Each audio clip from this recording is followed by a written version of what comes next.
Bonjour tout le monde. Aujourd'hui, j'ai à cœur de vous partager un sujet qui est comme en double. J'ai à cœur de vous partager sur la provision divine et en même temps sur le secours de Dieu. Nous avons en fait dans notre vie à expérimenter de multiples situations où nous avons des différents besoins. Besoin de se nourrir. En fait, on a besoin de manger. On a ce besoin-là. C'est un des besoins primaires. Besoin de se nourrir. Besoin de se vêtir. Besoin de se faire soigner, ainsi de suite.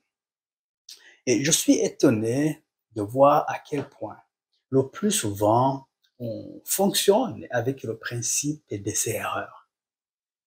Pour satisfaire à mon besoin, je commence par essayer ça. Je commence par essayer cet aspect. Tant mieux si ça fonctionne. Si ça ne fonctionne pas, ben, je vais essayer autre chose.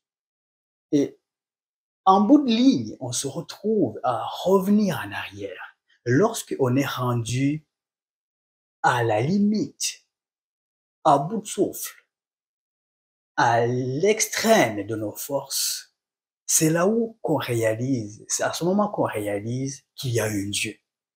Bien aimé, ça ne devrait pas être ainsi.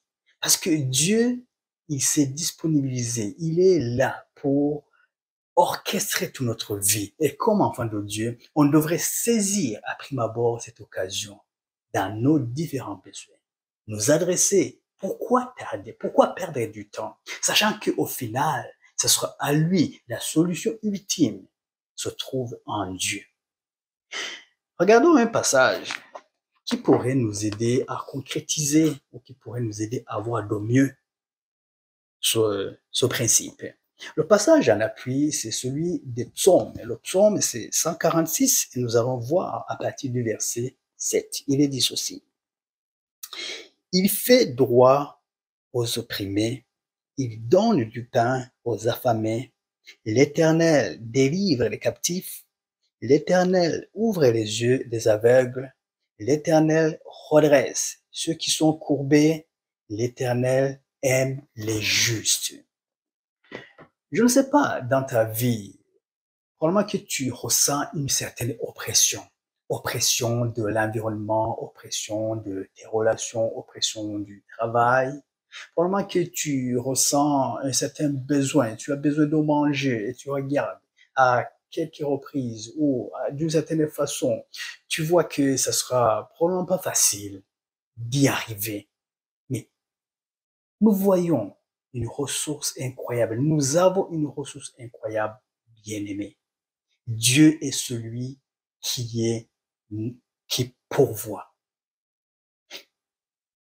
Dans de nombreux passages dans la Bible, nous voyons à quelques reprises Dieu intervenir pour souvenir aux besoins de ses enfants. C'est ce que nous pouvons voir, par exemple, dans le livre de la Genèse, avec notre ancêtre Abraham. Lorsqu'il était sur le point de sacrifier son fils, Dieu est intervenu d'une façon surnaturelle pour lui donner le sacrifice dont il avait besoin. Il est celui qui pourvoit. As-tu besoin de voir sa manifestation au niveau de l'alimentation? Il est celui qui donne du pain aux affamés. Il est celui aussi qui délivre les captifs, qui délivre les opprimés. Dans quel état te retrouves-tu en ce moment? Bien-aimé, j'aimerais que tu réalises, j'aimerais que tu t'arrêtes pour voir jusqu'à quel point ça sert à rien d'essayer par nos propres moyens. Il est vrai que Dieu nous a dotés d'une certaine intelligence. Il nous a donné une certaine capacité d'agir pour essayer d'aller plus loin, pour résoudre certaines problématiques. Mais lorsque ça vient le temps de nous épuiser, bien aimé, ça sert à rien d'essayer par nous-mêmes parce qu'il est là.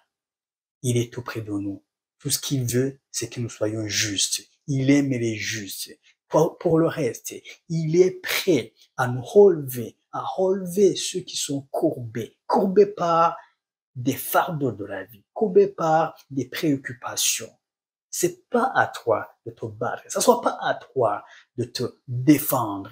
Il est là lui-même, il l'a dit, il est celui qui est prêt à intervenir. Alors, bien-aimé, j'aimerais qu'aujourd'hui, tu t'arrêtes, que tu réalises que nous avons ce Dieu qui est tout près de nous, qui est prêt à agir. Alors, reçois-la, capte-le et vis avec cette promesse et va de l'avant avec cette promesse, cette pensée que ça vienne te fortifier, t'encourager et que tu sois béni pour aujourd'hui au nom puissant.